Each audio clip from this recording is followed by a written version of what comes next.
انسانوں کے نام افزار ریحان، مسلمانوں کا پہلا شہید جمہوریت۔ دنیا اسلام کی 14 صدیوں پر محیط تاریخ کا یہ المناک باب ہے کہ حکومتیں تبدیل ہونے کا پرامن جمہوری انداز اپنایا جا سکا، نہ اس سلسلے میں اعلیٰ انسانی روایات کو مستحکم بنایا جا سکا۔ اس المیہ کی سزا ہم آج بھی نہ صرف پاکستان میں بھگت رہے ہیں بلکہ اس مملکت بد نصیب کی نصف صدی پر محیط تاریخ کا یہ المیہ صاف محسوس کیا جا سکتا ہے۔ ہماری مسلم امہ کا انحطاط جو بھی تھا، غلبے کی تاریخ بھی کم از کم اس سلسلے میں درخشاں مثالیں دینے سے قاصر ہے۔ ہماری آیہ ثانیہ کی موجودہ انگڑائی میں بھی جبکہ ہم 56-57 آزاد خود مختار مسلم ممالک کی حیثیت سے UN کے ممبر بن کر دنیا کے نقشے پر موجود ہیں، لیکن جمہوری حوالے سے قابل افسوس صورتحال ملاحظہ کی جا سکتی ہے۔ گو اب اس سلسلے میں کچھ مثبت تجربات ہو رہے ہیں۔ پاکستان کے علاوہ ترکی اور ایران کی مثالیں دی جا سکتی ہیں، لیکن اول الذکر ہر دو ممالک میں ان کی اپنی فورسز اسلام اور سیکولرزم کے نام پر شب خون مارتی رہی ہیں، جبکہ آخر الذکر میں جمہوریت کے سر پر ولایت فقیہ کا ہتھوڑا موجود رہا ہے۔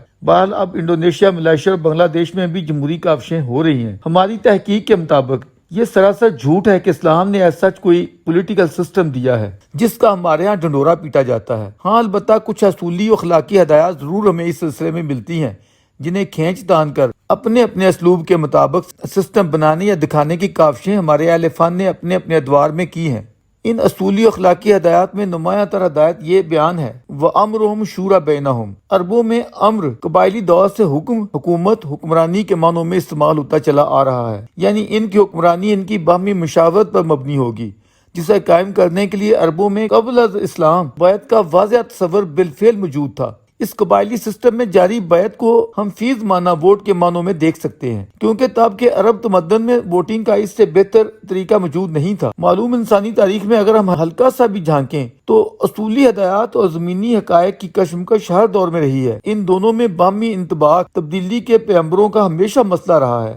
ہولی پرافٹ جو تبدیلیاں انسانی سوسائٹی میں لانا چاہ رہے تھے وہ جوہری تھیں، اور بادی نظر میں آج ناب کی سوسائٹی کے لیے انہیں ہضم کرنا مشکل اور تکلیف دہ عمل تھا۔ اس سے 5 صدیاں قبل سیدنا مسیح کے لیے تو یہ اور بھی مشکل تھا، جب انہوں نے اپنی قوم سے کہا کہ میں تم سے اور بھی بہت سی باتیں کہنا چاہتا تھا مگر تم انہیں سننے کی تاب نہیں رکھتے۔ متذکرہ بالا اصولی ہدایات کے ساتھ ہی جب ہم پرافٹ کے یہ فرمان پڑھتے ہیں کہ الائمہ من القریش، حکمرانی قریش سے ہوگی، تو اس تفاوت پر بڑی حیرت ہوتی ہے۔ لوگ عرب نفسیات سے آگاہی رکھتے ہیں، وہ سمجھ سکتے ہیں کہ عرب کسی کمزور فرد یا قبیلے کی حکمرانی قبول کرنے کے اپنی فطرت کے لحاظ سے خوگر نہ تھے۔ سارے جزیرہ نما عرب میں قریشیوں کی دھاک باوجود مسلمان تھی، سو یہ خواہش شاید ان کی اسی دھاک اور مقبولیت کے پیش نظر تھی۔ اس سے یہ اصول بھی جھلکتا ہے کہ جو سیاسی جتھا اپنی مقبولیت برقرار نہیں رکھتا، اس کی جگہ دوسری پاپولر پارٹی کو آنے کا موقع دیا جانا چاہیے۔ یہی معاملہ پارٹی قائد کا بھی ہونا چاہیے۔ اس کا پیمانہ آج کے تمدن میں پارٹی یا قومی الیکشن ہے، تب کے تمدن میں وہی کچھ ممکن تھا جو کچھ سقیفہ بنو ساعدہ میں ہوا۔ معروف ایرانی دانشور ڈاکٹر علی شریتی نے ایک جگہ اس سلسلے میں اظہار خیال کیا ہے کہ سقیفہ بنو ساعدہ میں جو کچھ ہوا مسلمانوں کے درمیان ہونا تو وہی کچھ چاہیے تھا، لیکن حضرت کے فوراً بعد، اس وقت نہیں کوئی 2 صدیوں بعد، درویش کی رائے میں اگر یہ اس وقت نہ کیا جاتا تو بعد میں کبھی اس کا مطالبہ بھی نہ کیا جا سکتا تھا، کیونکہ جو کچھ تب ہونا تھا اسی نے بعد میں اصولی طور پر سند جواز بننا تھا۔ خواہ عملی ٹھوکریں ہمیں جہاں بھی لے جاتی ہیں، آج مسلمان جیسی تیسی جمہوریتوں کو اسی اصولی مطالبے کی بنا پر حاصل کرنے کے قابل ہوئے ہیں، لیکن مخصوص ایرانی سوسائٹی میں کم از کم اس دور کے متعلق شاید علی شریتی اس سے آگے جا بھی نہیں سکتے تھے۔ اس لیے ان کا خیال تھا کہ اس وقت کا قبائلی سیاسی شعور اتنا مچور نہیں تھا کہ ایسے ذمہ دارانہ فیصلے کر سکتا، اور پھر اب کی دنیا کا ماحول بھی ایسے فیصلوں کے لیے سازگار نہیں تھا۔ آج ہم محسوس کر سکتے ہیں کہ عملی مشکلات جو بھی تھیں، اصولی باتوں کو تبھی واضح ہو جانا چاہیے تھا۔ اسلامک جورسپروڈنس کے نمایاں ترین ایکسپرٹ امام ابو حنیفہ کی رائے میں تیسری بیعت کے موقع پر بالمقابل شخصیت کی مقبولیت کو اگر نسبتاً بہتر مان کر فیصلہ کر لیا جاتا تو شاید بعد میں وہ پیچیدگیاں پیدا نہ ہوتیں جو فی الواقع پیدا ہوئیں، اگرچہ دوسری بیعت قطعی نامزدگی پر مبنی تھی۔ بہرحال مسلمانوں نے اپنے دور اول میں بیعت یعنی ووٹنگ یا مقبولیت کی بنا پر حکمرانی چلانے کی کوشش کی، اور چوتھی قیادت نے تو جبر کی حکمرانی کا پیش خیمہ بننے والی قوتوں کے خلاف باقاعدہ جنگ کی، حتیٰ کہ وہ خود اسی حال میں قتل کر دیے گئے، اور بعد مذاکرات اور شرائط پر مبنی صلح نامے کے ذریعے جنگ کا سلسلہ روک دیا گیا، مگر جب مسلمانوں میں پہلی مرتبہ جبر کی حکمرانی کو باضابطہ موروثی حیثیت دی جانے لگی تو جو شخصیت اس کے خلاف مسلمانوں کا اصولی موقف منوانے کے لیے اٹھ کھڑی ہوئی، اس کا نام حسین ابن علی ہے۔ پیغمبر اسلام کے بعد سیدنا عمر اور سیدنا علی کی ہر دو شخصیات نے مسلمانوں کو حکمرانی کی اصولی اور جمہوری راہ پر چلانے کے لیے عملی اور فکری رہنمائی کے ساتھ ایسے گہرے نقوش چھوڑے ہیں جنہیں قابل غور و فکر قرار دیا جا سکتا ہے۔ ان دونوں بلند پایہ حضرات کے بعد جو شخصیت ہمیں نمایاں تر مقام پر فائز نظر آتی ہے وہ حسین ابن علی کی ہے، جو اپنے اصولی موقف پر پوری استقامت کے ساتھ یوں استادہ نظر آتے ہیں کہ احباب و اعزاء کے ساتھ اذیت ناک موت جیسی سخت اور نظر آتی تکلیف بھی ان کے پائے استقلال میں لغزش نہ لا سکی۔ مسئلہ کیا تھا؟ جھگڑا کیا تھا؟ نہ تو یہ کوئی ایسا خدائی معاملہ تھا کہ وحی و الہام کے ذریعے جناب حسین کو ہدایات آ رہی تھیں، اور نہ کوئی ایسا حصول جاہ و عظمت کا مسئلہ تھا جس کی خاطر اپنے معصوم بچے بھی کٹوا دیے جائیں۔ کیا یہ بات تھی کہ یزید ابن معاویہ کوئی ایسا فاسق و فاجر شخص تھا جس کا کریکٹر آرٹیکل 62 اور 63 پر پورا نہیں اترتا تھا؟ لوگ زیب داستان کے لیے جو مرضی افسانے تراشتے رہیں، تحقیق کرنے والے پر پہلا قدم اٹھاتے ہی یہ بات واضح ہو جاتی ہے کہ ایسا کوئی جزوی اور ضمنی الجھاؤ نہیں تھا۔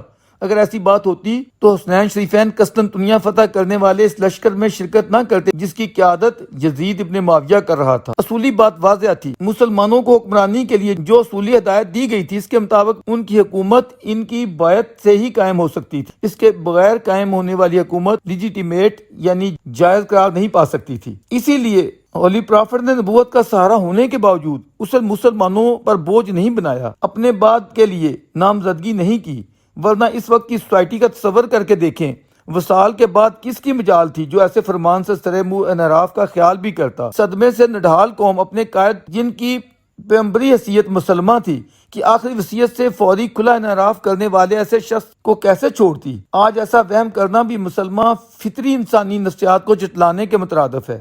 وصال نبوی کے فوری بعد مسلمانوں میں جو حکومتیں قائم ہوئیں وہ بظاہر ان کی آزادانہ مرضی اور رائے سے قائم ہوئیں، ورنہ 61 ہجری کی داستان 11 ہجری میں رقم ہو جاتی۔ ہم دیکھتے ہیں کہ تینوں ادوار کسی ایک بھی شخصیت نے موجود ہونے کے باوجود آواز نہیں اٹھائی۔ تیسرے دور کے نصف آخر میں اگر کچھ صدائیں بلند ہوئیں تو وہ ریکارڈ پر ہیں۔ آج بہت سے محققین مان رہے ہیں کہ اس لمحے اگر قیادت مستعفی ہو کر نئی بیعت کی راہیں کھول دیتی تو کئی فتنوں اور یوشوں سے بچا جا سکتا تھا، لیکن بہرحال تیسری خلافت کا آخری واقعہ جو بھی ہوا اور اس کے نتائج جو بھی نکلے، لیکن یہ بات واضح ہے کہ وہ بنیادی طور پر آئینی لحاظ سے جائز اور مسلمانوں کی معتمد حکومت تھی، لیکن چوتھے دور کی عدم قبولیت میں جو بے اصولی اور زیادتی روا رکھی گئی وہ پورے سسٹم کو لے ڈوبی۔ قدامت پسند بغاوت نے افسوسناک واقعے کو بنیاد بنا کر ہر وہ حرکت کی جس نے نئے تجربے کو سوسائٹی میں راسخ ہو کر جڑ پکڑنے سے قبل ہی اکھاڑ پھینکا۔ علوی حکومت نے اپنی بقا کے لیے جان توڑ کوششیں کی مگر ناکام رہی۔ اس کے بعد افہام و تفہیم سے کوئی راستہ نکالنے کی خاطر مصلحت کے تحت مصالحت کی گئی، مگر حالات کے جبر میں وہ بھی ناکام ہو گئی، اور وہ وقت آ گیا جب جبر کی سیاہ چادر کا پردہ صدیوں تک مسلم شعور پر ڈالے رکھنے کے عمل کا آغاز کرتے ہوئے رائے کی بجائے طاقت اور تلوار کی قوت سے قائم ہونے والی حکومت کو موروثی حیثیت دے دی گئی۔ یہ وہ وقت تھا جب کسی کو تو اپنا احتجاج ریکارڈ کروانا چاہیے تھا۔ کڑے ترین جبر میں کوئی قادآور شخصیت ہی یہ فریضہ سر انجام دے سکتی تھی، اور یہ حسین ابن علی کی بلند پایہ شخصیت تھی جس نے ملوکیت کی بیعت کرنے سے انکار کر دیا۔ ان کی دوررس نگاہیں اس آمریت کے ہاتھوں انسانی شعور کی آزادی و تکریم کا وہ تصور برباد ہوتے دیکھ رہی تھی جس کی آبیاری ابتدائی 3-4 دہائیوں میں مسلمانوں کے اجتماعی شعور نے بڑے مشکل حالات میں کی تھی۔ سیاست و حکومت کا شعبہ زندگی کے دیگر تمام شعبہ جات پر حاوی ہوتا ہے۔ جب اس میں بگاڑ آتا ہے تو اس کے اثرات دیگر تمام شعبہ جات پر مرتب و منعکس ہوتے ہیں۔ ان حالات میں جہاں اصولوں کی پاسداری و بقا کا سوال تھا وہیں حکمت عملی کے بھی کچھ تقاضے تھے۔ جناب امام کو جب اہل عراق کی طرف سے یہ یقین دلایا گیا کہ آپ تشریف لائیں، آمریت کے سامنے اصولوں کی سربلندی کا بند باندھا جا سکتا ہے، تو آپ نے اس میں دیر کرنا حکمت عملی کے خلاف جانا۔ حالانکہ حرم نبوی میں عبداللہ ابن عباس جیسی مدبر شخصیت موجود تھی جن کی رائے جناب حسین سے قطعی مختلف تھی۔ عزم حسین کے سامنے جن کی دانش یوں بے بسی محسوس کر رہی تھی کہ حسین اگر تجھے سفر عراق سے روکنا میرے بس میں ہوتا تو ایک ہاتھ سے تمہاری داڑھی اور دوسرے ہاتھ سے تمہاری پیشانی کے لمبے بال پکڑ کر تمہیں یہیں پٹک دیتا، مگر میں جانتا ہوں تم جس بات کا قصد کر چکے ہو اس سے نہیں رکو گے، لیکن یہ بتائے دیتا ہوں کہ تمہارے ساتھ بے وفائی ہوگی اور تم اپنے کنبے کے سامنے اس طرح ذبح کر دیے جاؤ گے جس طرح عثمان کر دیے گئے۔ عراق جانے سے بہتر ہے تم یمن کے محفوظ پہاڑوں میں چلے جاؤ، وہاں سے اپنا مزاحمتی پیغام لوگوں تک پہنچاؤ اور جدوجہد کرو۔ کامیابی کا کتنے فیصد امکان ہو تو زبردستی کی حکومتوں کے خلاف خروج کرنا چاہیے۔ اس باب میں فقہاء کے درمیان خاصا اختلاف ہے، اگرچہ امام ابو حنیفہ کی رائے خاصی صائب اور قرین حقائق ہے، لیکن ایک بات واضح ہے کہ اہل عراق کی طرف سے سیدنا حسین کو بھرپور ساتھ دینے اور جبر کی حکومت کے خلاف تحریک کی کامرانی کا کافی سے زیادہ یقین دلایا گیا تھا۔ لیکن جب آپ سرزمین کرب و بلا تک پہنچے، جابر و چلاک گورنر عبید اللہ ابن زیاد نے عامریت کی قوت سے خوفزدہ کرتے ہوئے شیعہ علی کو بری طرح جکڑ دیا۔ اب جناب امام کو احساس ہوا کہ ان کے ساتھ ہاتھ ہو چکا ہے۔ معتبر تاریخی روایات سے ثابت ہے کہ تب حسین نے اپنی پیشانی پر ہاتھ مارتے ہوئے اپنے انکل عبداللہ ابن عباس کو بہت یاد کیا۔ یہی وہ مقام ہے جہاں آپ کے عبداللہ ابن سعد سے تفصیلی مذاکرات بھی ہوئے اور آن جناب نے اپنی وہ تاریخی 3 تجاویز پیش کی جو آپ کی مظلومیت کا اب تک ثبوت رہیں گی۔ لیکن جابر حکومت کی ہٹ درمی نے تمام اصولی و اخلاقی تجاویز کو پایہ تحقیق سے ٹھکرا دیا، انسانیت اور اخلاقیات کے تمام اصولوں کو ذبح کر ڈالا۔ اگرچہ ابن سعد نے ان تجاویز کی افادیت کو درست تسلیم کرتے ہوئے ان کے حق میں بات کی، لیکن گورنر نے ان کو ریجیکٹ کر دیا۔ ہمیں اس میں کوئی شک نہیں کہ ذاکرین نے اس واقعہ پوسوس پر بڑی بڑی رنگ امیزیاں کی ہیں، لیکن اس میں بھی کوئی شک نہیں کہ نواسہ رسول کی پیش کردہ تینوں تجاویز کس قدر بے بسی اور مظلومیت کا مظہر تھیں، جنہیں وقت کی جابر حکومت کے نمائندے نے درخورِ اعتنا نہ سمجھا۔ اول، میں جہاں سے آیا ہوں مجھے وہیں واپس لوٹ جانے کی اجازت دے دی جائے، اگر یہ منظور نہیں تو مجھے میرے بھائی یزید کے پاس لے چلو تاکہ ہم دونوں مل بیٹھ کر بیعت کا مسئلہ حل کر لیں۔ سوم، اگر یہ بھی منظور نہیں تو مجھے مسلمانوں کی بیرونی سرحد تک چلے جانے کی اجازت دے دی جائے۔ اس تیسری تجویز کا مقصد یہ بھی ہو سکتا ہے کہ مسلم مملکت کے باہر جلا وطنی اختیار کر سکوں، اور یہ بھی ہو سکتا ہے کہ میں غیر مسلموں کے ہاتھوں جان دے دوں تاکہ کلمہ کو مسلمانوں کے ہاتھ میرے خون سے رنگین نہ ہو۔ ان تینوں تجاویز و شرائط کو ایک مرتبہ پھر پڑھیے اور سینے پر ہاتھ رکھ کر کہیے کہ کیا وہ شخص لڑنا چاہ رہا تھا؟ حضرت امام کی جو بھی سیاسی حیثیت تھی اسے نہ بھی دیکھا جاتا، پیغمبر اسلام سے ان کے رشتے کو بھی قابل التفات نہ سمجھا جاتا، پھر بھی ان کی شرائط اس قدر معقول اور دبکر تھیں کہ کوئی ظالم اور سفاک شخص ہی انہیں ٹھکرا سکتا تھا۔ حسین کے ساتھ یہی سب سے بڑی زیادتی کی گئی جسے انسانی تاریخ میں آزاد دنیا کبھی بھلا نہیں سکتی۔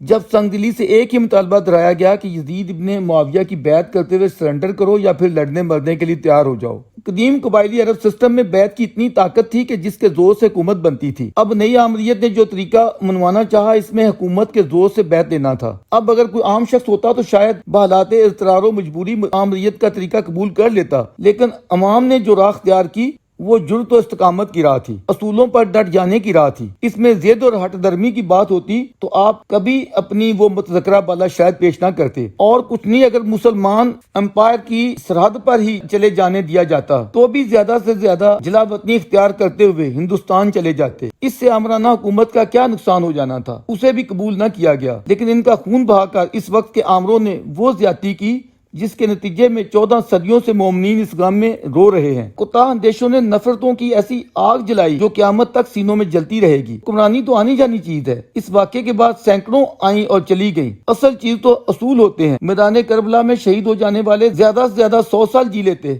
بالآخر کل نفس ذائقۃ الموت کا فیصلہ اٹل ہے، لیکن اصولی فیصلے پر جان کی بازی لگا جانے والے ہمیشہ حیات جاوداں پا جاتے ہیں۔ وقتی موت حسین کو باز سکی نہ وقتی زندگی یزیدوں کو زندہ رکھ سکی۔ آج کس میں دم ہے کہ اپنا نام یزید و شمر کے نام پر رکھے؟ آج مرثیے اور قصیدے تمام تر حسین کے لیے ہیں۔ آج وہ لوگ جو اسلام کو بھی نہیں جانتے حسین کو خراج تحسین پیش کرتے ہوئے کہتے ہیں کہ وہ انسانی عظمت کا شاہ بلوط تھا، وہ جمہوریت اور انسانی حقوق کا مجاہد تھا، انسانی وقار اور انسانی آزادیوں کا علم بردار تھا۔ رہتی دنیا تک جو امریتوں سے ٹکرائے گا وہ حسین کو اپنے آس پاس پائے گا۔ وہ 21ویں اور 25ویں صدی میں بھی روشن ضمیر انسانوں کو جدوجہد کرنے اور ظالم و جابر طاقتوں سے لڑنے کا ولولہ تازہ دیتا رہے گا۔ انسانیت، ضمیر، حقوق اور آزادیوں کے متوالے ہمیشہ شمع حسینی سے روشنی اور رہبری لیتے رہیں گے۔ بازار فنا کے گھات اتر جانے والے ہمیشہ حسینی آسمان پر بقا کے ستارے بنے جگمگاتے رہیں گے۔ مسلمان قوم جمہوریت میں کتنی ہی نکارہ سہی، لیکن حسین نے قوموں کی برادری میں اس کی لاج رکھ لی۔ وہ مسلمان قوم میں پہلے شیر جمہوریت کہے جا سکتے ہیں۔ آمریت جن شکلوں میں بھی آئے وہ اپنا اصل لباس کبھی نہیں پہن سکے گی۔ حسینیت امر ہے، امر رہے گی۔ حسین ابن علی پر لاکھوں سلام۔